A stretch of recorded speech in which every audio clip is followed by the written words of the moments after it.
الله. صدق الله العظيم وصدق رسوله الحج الأمين المتين الكريم ونحن على ذلك من الشاهدين والشاكرين والحمد لله رب العالمين.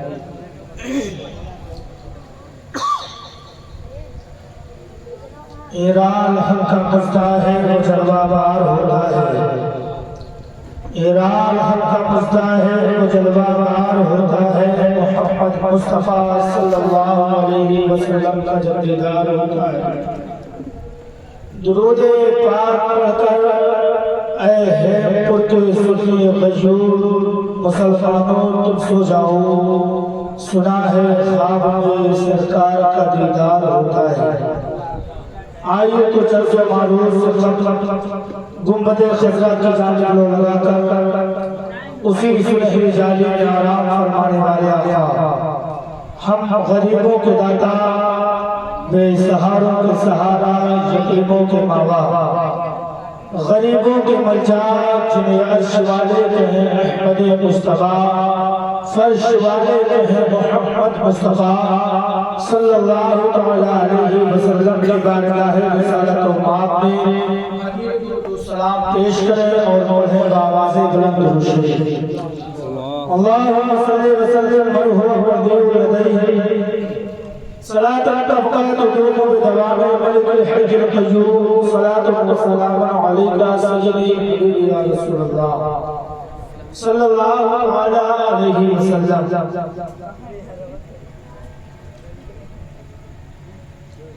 آپ تمام حضرات نے کل یعنی جو شب گزشتہ ہوئی اس شب اللہ کے پیغمبر جناب محمد علی صلی اللہ علیہ وسلم کے رسالے پاک کا آپ نے کل سماعت کیا تھا. اس کے بعد آج ترتیب کے اعتبار سے حضرت سیدنا خلیفۃ المسلمین سیدنا ابو بکر صدیق رضی اللہ عنہ کا ذکر ہو رہا ہے. یہ ابو بکر صدیق کون ہے اور ان کی صداقت آج ہم اور آپ پر کس طرح آیا ہے. اگر اس کی وجہ تلاش کی جائے تو پتہ چلتا ہے کہ یہ حضرت ابو بکر صدیق رضی اللہ عنہ کو اللہ کے نبی جناب محمد عربی صلی اللہ علیہ وسلم نے اپنا راز بتایا اور آپ کو ایک نہیں ہزار مرتبہ راز والے نبوت کہہ کر کے پکارا. اور حضرت ابو بکر صدیق رضی اللہ عنہ اس طرح اپنے مال و زر پر استقامت کرنے والے تھے کہ آپ کی استقامت پورے عالم شباب پر اس وقت دور جاہلیت میں دیکھے تو حضرت ابو بکر صدیق رضی اللہ عنہ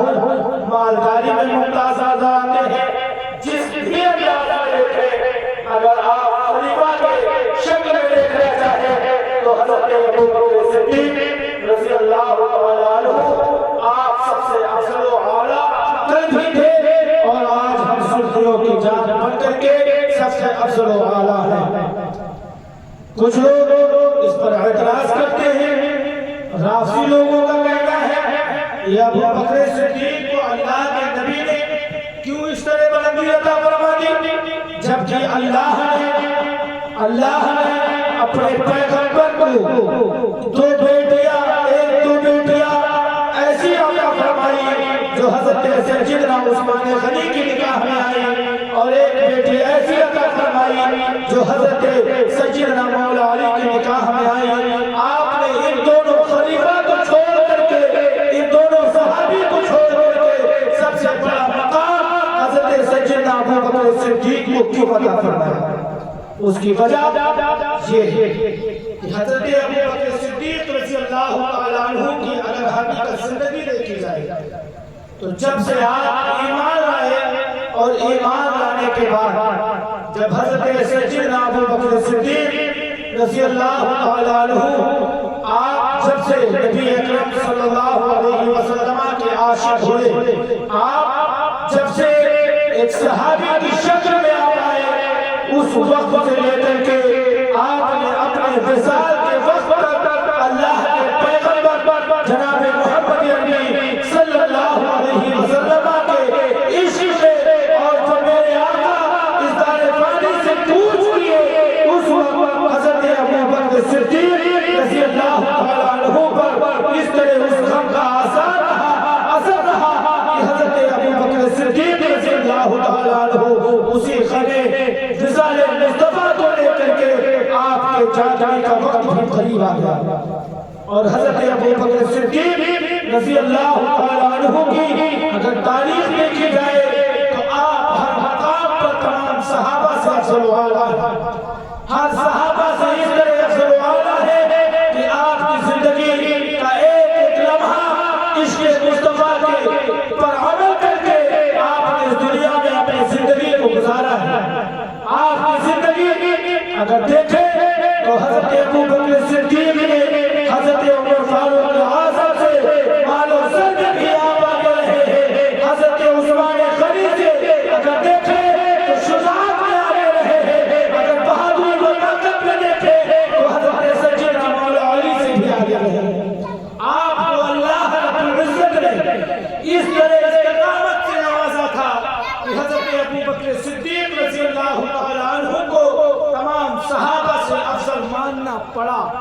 اور اللہ نے کہ نبی نے جسے افضل کہہ دیا ہو اسے ہم کیا ہماری ساتھ نسلیں زمین میں دفن ہو جائے،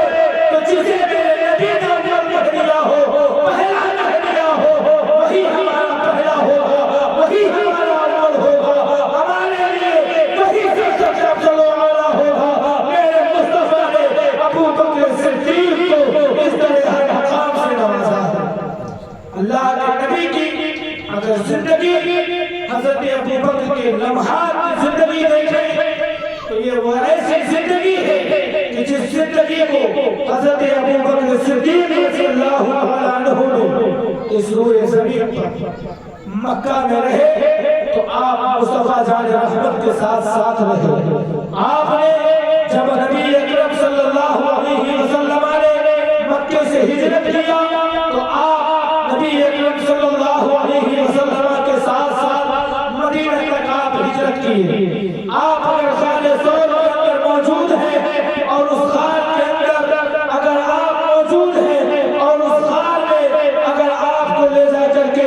اس خان میں اگر میرے مصطفیٰ صلی اللہ علیہ وسلم ٹھہر رہے ہیں، اس جگہ قیام فرما رہے ہیں، تو میرے مصطفیٰ صلی اللہ علیہ وسلم کے وہ ساتھی بنتے ہوئے نظر آتے ہیں۔ ایسے ساتھی کہ اگر وہ ساتھی تمام دنیا میں ہم دوستے اپنے اعتبار سے کرتے ہیں، ہم اپنے اعتبار سے دنیا میں اپنی دوستی کر کے ہم دنیا ہی میں ختم کر دیتے ہیں، ہمارا کوئی مددگار نہیں ہوتا، لیکن حضرت ابو بکر صدیق رضی اللہ تعالیٰ عنہ کی زندگی دیکھیں، ملاحظہ کریں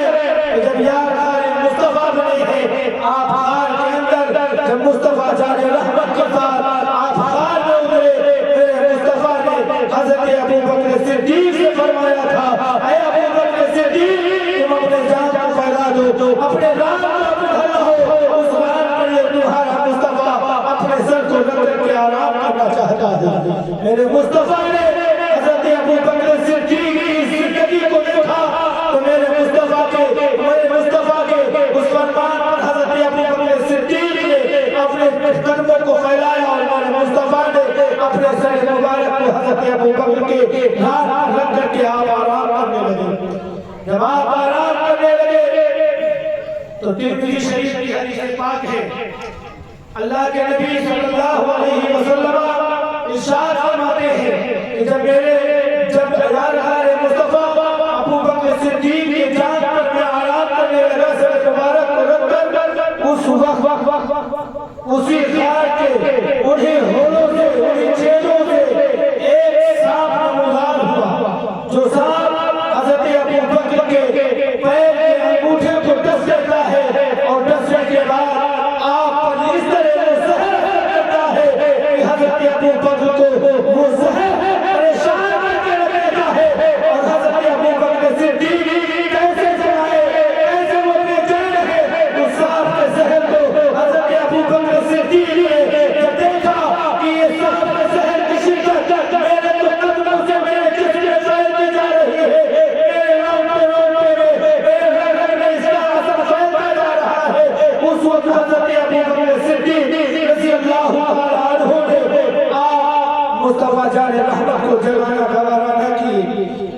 میرے مصطفیٰ صلی اللہ علیہ وسلم اسی عالم میں سوتے رہے. حضرت ابو بکر صدیق اسی خیال کے اندر اگر مصطفیٰ جان رحمت سو رہے ہو تو ابو بکر سے یہ گوارا نہیں ہے لاؤ مصطفیٰ کو جگا کر کے اور یہ ابو بکر اپنی پریشانی کہے یا صاحب کے ذہن کے فاجر تمہیں رنگنے فیلنے کی باورات کو بیان کر لے وہی حضرت ابو بکر صدیق ہے. آپ اس زہر کے اثر کو برداشت کرتے رہے. جب شدت زہر نے آپ پر اس طرح بوال کیا ہے تو حضرت سیدنا ابو بکر صدیق کے جب وہ بحال ہو گئے اس چیز کے بحال ہو گئے اس کا زہر میرے اوپر اس طرح اثر کرتا جا رہا ہے کہ اس کا اثر میری جان لے کر کے رہے گا. حضرت ابو بکر صدیق رضی اللہ تعالیٰ عنہ خود فرماتے ہیں کہ میرے آنکھوں سے جب آنسو مجھے قطرات نبی اکرم صلی اللہ علیہ وسلم کے چہرے مبارک پر گرے ہیں تو میرے مصطفیٰ کی آنکھ کھل جاتی ہے اور میرے مصطفیٰ ارشاد فرماتے ہیں اے ابو بکر آنکھ تمہارے آنکھ میں آواز کیسے ہے آنکھ تم رو رہے ہو تمہارے رونے کی وجہ کیا ہے تمہارے آنکھوں سے آنسو کے قطرات کیوں بہ رہے ہیں. وہی حضرت ابو بکر صدیق رضی اللہ تعالیٰ عنہ کہہ رہے ہیں یا رسول اللہ میں دادا ہوں میوابی میرے ماں باپ پر قربان ہو جائے میں کیسے آپ سے بیان کروں میں کس لیے اس چہرے آنکھوں سے میرے آنس آ رہے ہیں اس لیے کہ آپ جب میرے نام پر اپنے سر اقدس کو کر کے سونے لگے تھے اور اسی سونے کے عالم میں آپ ادھر نہیں لگے تھے اور وہ سامنے اسی دیوار کے اندر سے نکل کر کے میرے پیروں میں بسا ہے اور میرے جسم کے ایک نگلے جا کر کے اس سال کا سہر پھیل رہا ہے. یہ سمجھ میں نہیں آ رہا تھا یا رسول اللہ آپ کو جلالت لگاؤں تو مصطفیٰ جان رحمت کی اطاعت میں خلل پڑ جاتی ہے. یا رسول اللہ اگر جگاتا رہی ہو تو ادھر میری جان جا رہی ہے. میرے مصطفیٰ نے ارشاد فرمایا اے ابو بکر گھبرانے کی بات نہیں ہے اے ابو بکر پریشان مت ہو اس لیے کہ تمہارا حاکم مددگار تمہارا خدا ہے اور اس نے کہنے سے کہ تمہارا مصطفیٰ تمہارا حاکم مددگار ہے. حضرت ابو بکر صدیق کہتے ہیں اور فرماتے ہیں کہ جب میرے مصطفیٰ نے اتنا کہا میرے مصطفیٰ جان رحمت نے لعب دہن کو نکالا ہے. لعب دہن کو نکال کر کے جیسے ہی میرے آقا نے ابو بکر کے جسم کے حصے پر لعب دہن کو پسرنا شروع کیا ہے اسی طرح وہ صاحب کا زہر کا اثر ختم ہوتا جا رہا ہے. حضرت ابو بکر صدیق فرماتے ہیں کہ میرے مصطفیٰ کے اسلام میں اللہ نے اتنی برکتیں عطا کی تھی اتنی برکتیں عطا کی تھی کہ ابو بکر کے اسلام کی برکت نے مجھ کو اس طرح سے نہیں حسائل کر دیا کہ مجھے یہ احساس نہیں ہوا کہ خال مصطفیٰ میں میرے جہاں میں گزا تھا یا مجھے کوئی بیماری آئی. یہ میرے مصطفیٰ جان رحمت کے وہ یادگار ہیں. یہ مصطفیٰ جان رحمت کے ایسے عاشق ہیں ایسے دیوانے ہیں کہ مصطفیٰ کے عشق میں اگر وہ اپنی جان قربان کرنے کو سوچتے ہیں تو میرے مصطفیٰ جان رحمت اس کی جان کی حفاظت خود فرماتے ہوئے نظر آتے ہیں. اور میرے مصطفیٰ کے لعاب میں اللہ نے ایسی طاقت رکھی تھی ایسے قوت ایسی شفا بخش رکھی تھی کہ جس لعاب کی برکت سے اللہ رب العزت کے پیارے محبوب اگر چاہتے تھے تو ہر طرف آپ کا لعاب دہن جہاں بھی لگ جاتا تو اس لعاب سے ہر کسی کو شفا مل جائے. میرے مصطفیٰ جان رحمت صلی اللہ علیہ وسلم کے ایسے ابو بکر صحابی ہے ایسے عاشق ہے جن کو دیکھنے کے لیے اس وقت جن کے حکم کی پامانی کہ میرے مصطفیٰ جان رحمت اس دنیا سے وصال کر گئے. آپ اس دار فانی سے کوچ کر گئے دار فنا سے دار بقا کی طرف گئے تو اب صحابہ کے مابین ایک بے چینی آئی کہ ابھی تک ہماری رہبری ہمارے نبی فرماتے تھے عباس سے ہماری رہبری کون کرے گا. آخر مصطفیٰ جان رحمت تو اس دنیا سے کوچ کر چکے ہیں ان کا تو وصال ہو گیا ہے. اے صحابہ تم سارے لوگ ایک جگہ بیٹھا ہو جاؤ. تو تمام صحابہ نے یہ مشورہ کیا کہ کہاں اکٹھا ہوا جائے. تو حضرت عباس کہتے ہیں کہ جاؤ سعد ابن عبادہ کے گھر مکان پر اکٹھا ہو جاؤ وہی جمع ہو جاؤ. تمام صحابہ کو اکٹھا کر جب حضرت سیدنا سعد ابن عبادہ کے خرقات پر تمام صحابہ جمع ہوئے، مدینے والے میں موجود ہیں، میرے مصطفیٰ نے حضرت ابو بکر صدیق نے اس وقت آپ نے دیکھا کہ تمام صحابہ موجود ہیں، حضرت عمر بھی موجود ہیں، وہ جلال والے موجود ہیں کہ جن کے جلال سے اگر مکہ کی گلی میں عمر نکل جائے تو مکہ کی گلی کے کافر اس سے لرزہ بدنام ہو جائے، اگر مدینے میں نکل جائے تو کوئی مرتد ہو کوئی کافر ہو تو اس کی مجال نہیں ہوتی کہ یا مصطفیٰ جان رحمت کے لیے کچھ ایسے قدم اٹھائے جائے۔ آخر وہ موجود ہیں، ابو بکر صدیق رضی اللہ عنہ اس جگہ موجود، تمام صحابہ کا ایک مجمع لگا۔ جب صحابہ کا مجمع لگا، حضرت ابو سعید خدری رضی اللہ عنہ بیان کرتے ہیں، وہ راوی ہے اس حدیث کے، وہ روایت کرتے ہیں اور کہتے ہیں کہ جب تمام صحابہ اکٹھا ہو گئے اور اکٹھا ہونے کے بعد جب وہ مجمع یکجا ہوا اور اس یکجا ہونے کے بعد جب تمام صحابہ کا ایک اتفاق ہوا تو ایک انصاری صحابی کھڑے ہوئے، ایک انصاری صحابی کھڑے ہوئے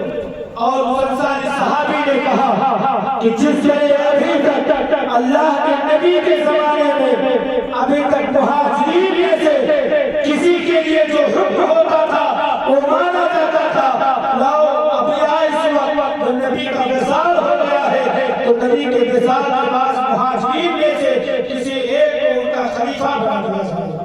اللہ اکبر۔ اب جب سنا تمام صحابہ نے، پھر دوسرے انصاری صحابی کھڑے ہو کہنے لگے، ارشاد فرمایا کہ تم کہتے ہو کہ مہاجرین میں سے اللہ کے نبی کے زمانے میں ان کا رہبر و قوم کا ایک سے سالار بنایا جاتا تھا، تو آپ نے یہ بھی تو دیکھا ہوگا کہ کبھی کبھی ایسا وقت بھی آیا ہے، ایسے لمحات بھی آئے ہیں کہ مصطفیٰ جان رحمت نے اسی انصاریوں میں سے کسی ایک کو ان کے لیے مقرر کیا گیا ہے، کسی انصاری کو اس کا خلیفہ بنا دیا جائے۔ تمام صحابہ حیران ہیں، پھر حضرت عباس بول پڑے اور تمام صحابہ کا اس پر اتفاق ہوا اور حضرت عباس کہنے لگے کہ لاؤ جس طرح اللہ نے اپنے محبوب کو وہ طاقت و وسعت عطا فرمائی تھی، جس طرح آپ کو طاقت عطا کی گئی تھی اور مصطفیٰ جان رحمت نے اسی دی ہوئی طاقت سے ایسے لمحات میں ہر قدم پر حضرت ابو بکر کو اعلیٰ اور افضل بیان کیا ہے، اعلیٰ اور افضل بنایا ہے، لاؤ ابو بکر کو خلیفہ بنا دیا جائے۔ حضرت ابو سعید خدری رضی اللہ عنہ اسی مجمع میں موجود ہیں۔ حضرت ابو سعید خدری رضی اللہ عنہ کہتے ہیں کہ ٹھیک ہے، جب حضرت ابو سعید خدری نے کہا تو تمام صحابہ کا اتفاق ہوا اور تمام صحابہ بے ایک زبان ہو کر کے کہنے لگے کہ جس طرح مصطفیٰ جان رحمت نے ہر قدم پر ابو بکر کو افضل بنایا ہے، اسی طرح آج اگر خلیفہ بننے کا وقت ہے تو ابو بکر کے سوا پہلا خلیفہ اور کوئی نہیں بنے گا، بلکہ ابو بکر ہی پہلے خلیفہ ہوں گے۔ آخرکار حضرت ابو بکر کو پہلا خلیفہ بنایا گیا اور حضرت ابو سعید خدری رضی اللہ عنہ اور تمام صحابہ نے ایک وقت ہو کے آپ کے ہاتھوں پر بیعت کی اور بیعت کرنے کے بعد جب حضرت ابو بکر صدیق رضی اللہ عنہ منبر پر چڑھے، ایک نگاہ مجمع میں ڈالی، جب مجمع میں نگاہ ڈالی تو اس مجمع میں حضرت زبیر نہیں تھے۔ جب حضرت زبیر کو آپ نے نہیں پایا تو وہی صحابی حضرت ابو بکر صدیق رضی اللہ عنہ نے صحابہ کو اپنی طرف مخاطب کیا اور مخاطب کر کے ارشاد فرمایا، یہاں تو زبیر نہیں نظر آ رہے، زبیر کہیں رہے ہیں کیا؟ حضرت ابو بکر صدیق رضی اللہ عنہ نے ارشاد فرمایا کہ جاؤ زبیر کو بلا کر کے لاؤ۔ حضرت زبیر کو بلا کر کے اسی مجمع میں لایا گیا ہے۔ حضرت زبیر رضی اللہ عنہ جب حضرت ابو بکر صدیق کے سامنے پہنچے تو حضرت ابو بکر صدیق رضی اللہ عنہ نے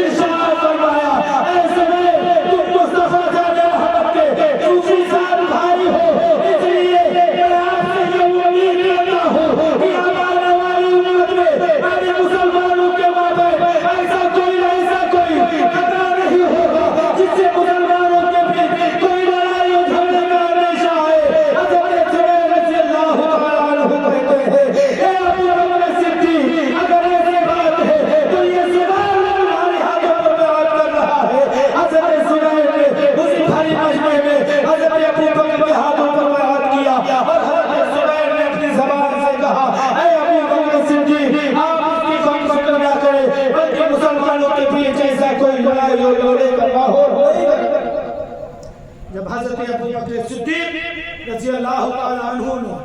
حضرت زبیر کو جب فرماتے ہوئے سنا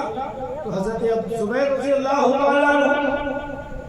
کہ اس فرمان کے بعد حضرت زبیر نے آپ کے ہاتھوں پر بیعت کی اور بیعت کرنے کے بعد آپ نے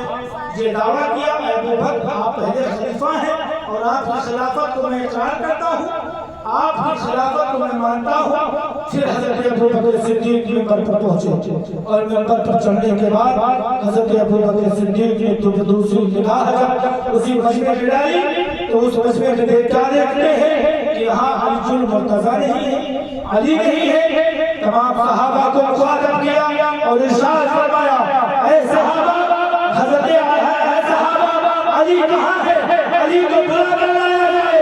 تمام صحابہ بات سوال کہتے ہیں اے ابو بکر صدیق آپ تھوڑا سا انتظار کریں، ایک صحابی ملے ہیں اور حضرت علی کے گھر پہنچتے ہیں اور جانے کے بعد حضرت علی سے ارشاد فرماتے ہیں، عرض کرتے ہیں اے علی چلو تمہیں ابو بکر نے بلایا ہے، تمہیں خلیفۃ المسلمین نے بلایا ہے، تمہیں اسلام کا پہلے خلیفہ نے بلایا ہے۔ حضرت علی نے جب سنا تو حضرت علی دوڑ کے آتے ہیں اور آنے کے بعد حضرت علی رضی اللہ تعالیٰ عنہ کا جب سامنا ابو بکر صدیق سے ہوا تو حضرت ابو بکر صدیق رضی اللہ تعالیٰ عنہ نے دیکھا کہ یہاں تو تمام صحابہ ہیں، تو میرے ابو بکر صدیق نے ارشاد فرمایا اے ابو طالب کے بیٹے، تم تو چچا زاد بھائی ہو مصطفیٰ جان رحمت کے، اور دوسری بات یہ کہ تم داماد مصطفیٰ بھی ہو، لہذا جب مجھے خلیفۃ المسلمین بنا ہی دیا گیا ہے تو اب مجھ کو میرا ساتھ آپ تمام صحابہ دیں تاکہ میں اپنی خلافت کا جو ہے ذریعہ ایک اچھی طریقے سے نبھا سکوں، اس کا کار انجام دے سکوں۔ حضرت علی کریم اللہ تعالیٰ وجہہ الکریم نے جس طرح حضرت زبیر نے کہا تھا آپ فکر نہ کریں، حضرت علی بولے کہ یا ابو بکر صدیق خلیفۃ المسلمین آپ فکر نہ کریں، اگر ایسی بات ہے تو یہ لیجئے آپ کے ہاتھوں میں اپنے ہاتھ کو دے کر کے اور علی بیعت کر رہا ہے، اور صحابہ کی طرف مخاطب کر کے حضرت علی نے ارشاد فرمایا، کتنا پیارا جملہ تھا حضرت ابو بکر صدیق رضی اللہ تعالیٰ عنہ کے لیے۔ حضرت مولا علی نے ارشاد فرمایا اے تمام صحابہ سن لو، اگر یار غیر مصطفیٰ کو پہلا خلیفہ تم نے مان لیا ہے تو یہ جان لو یہ تمہاری وجہ نہیں ہے بلکہ یہ مصطفیٰ جان رحمت کی منظوری تھی، اور مصطفیٰ نے ہر حجر پر ابو بکر صدیق کو پہلا مانا ہے، اور تمام صحابہ میں تمام لوگوں میں افضل البشر میں افضل الناس میں حضرت ابو بکر کو اللہ نے بہترین بنا کے نبی نے بہترین مانا ہے، اور وہ افضل اعلیٰ مان کر کے آج ان کی افضلیت کو ہم تمہارے بیچ اعلان کرتے ہیں۔ حضرت ابو بکر صدیق رضی اللہ تعالیٰ عنہ کو اس طرح بیان کیا گیا، اور حضرت ابو بکر صدیق رضی اللہ تعالیٰ عنہ کو آپ کو خلیفہ تخت نشین کر دیا گیا۔ جب آپ کو تخت نشین کر دیا گیا تو حضرت ابو بکر صدیق رضی اللہ تعالیٰ عنہ کو نشین کرنے کے بعد حضرت مولا علی کریم اللہ تعالیٰ وجہہ الکریم اور حضرت عمر فاروق اعظم عثمان غنی رضی اللہ تعالیٰ عنہ حضرت ابو بکر کے پاس آئے اور عرض کرنے لگے حضور آپ خلیفۃ المسلمین ہیں، آپ تمام لوگوں کی رہبری اس طرح کریں جس طرح مصطفیٰ جان رحمت نے تمام امت مسلمہ کی رہبری کی ہے، تمام مکہ مدینے والوں کا خیال رکھا ہے۔ حضرت ابو بکر صدیق نے ارشاد فرمایا کہ لاؤ جتنا گھر میں میرے مال و زر ہے وہ جتنے بچے ہیں وہ سارے مال و زر کو ان کے بیچ تقسیم کر دیا جائے، جو پریشان ہو ان کی پریشانیاں دور ہو جائے۔ اس وقت حضرت ابو بکر صدیق رضی اللہ تعالیٰ عنہ کے گھر میں جتنی اشیاء میرے مصطفیٰ کی دینے کے بعد آپ نے کمائی تھی وہ ساری اشیاء آپ نے اسی جگہ تقسیم فرمائی، اور تقسیم فرمانے کے بعد حضرت ابو بکر صدیق رضی اللہ تعالیٰ عنہ نے اپنا خلافت کا وہ سلسلہ شروع فرمایا، اور سلسلہ جب آپ نے شروع فرمایا تو حضرت ابو بکر صدیق رضی اللہ تعالیٰ عنہ کے اس سلسلہ شروع کرنے کے بعد تمام صحابہ ایک ساتھ رہے اور اس طرح آپ کی پیروی کرتے رہے۔ کہ دنیا دیکھتی رہی، مکہ والے بھی دیکھے، مدینہ والوں نے بھی دیکھا، آپ نے 2 سال 2 ماہ 6 دن تقریباً آپ نے اپنی حکومت کے دنوں کو، اپنی خلافت کے دنوں کو آپ نے حکمرانی کی، اور مدینہ والوں کو کبھی اس چیز کا احساس نہیں ہونے دیا کہ تمہارے پیسے محمد عربی گئے ہیں، بلکہ جس طرح مصطفیٰ جان رحمت نے لوگوں کی حفاظت کی تھی، لوگوں کی رہبری کی تھی، انہیں کے مشورے پر چل کر کے حضرت ابو بکر صدیق نے لوگوں کی رہبری کی ہے، اور حضرت ابو بکر صدیق رہبری کرتے ہیں۔ جب وقت وصال آتا ہے تو حضرت ابو بکر صدیق رضی اللہ تعالیٰ عنہ یہ ایسے صحابی ہیں کہ جن کے بارے میں بہت ساری روایتیں حدیثوں کی موجود ہیں، اور یہ ایسے صحابی ہیں کہ جن کی کرامتیں اگر دیکھی جائے تو جب میرے مصطفیٰ صلی اللہ علیہ وسلم اگر حیات زندگانی میں ہو اور ابو بکر صدیق تمام صحابہ کی دعوت لے لے، صحابہ کی دعوت لے لے، ان کے گھر پہ کھانا پک رہا ہو اور مصطفیٰ جان رحمت بلائیں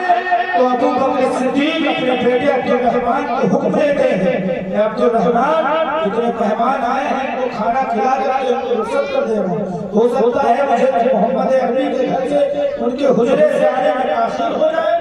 لیکن مصطفیٰ جان رحمت صلی اللہ علیہ وسلم کا وہ عاشق ابو بکر صدیق جو یادگار ہے، جو رازدار نبوت ہے، وہی ابو بکر صدیق رضی اللہ عنہ نے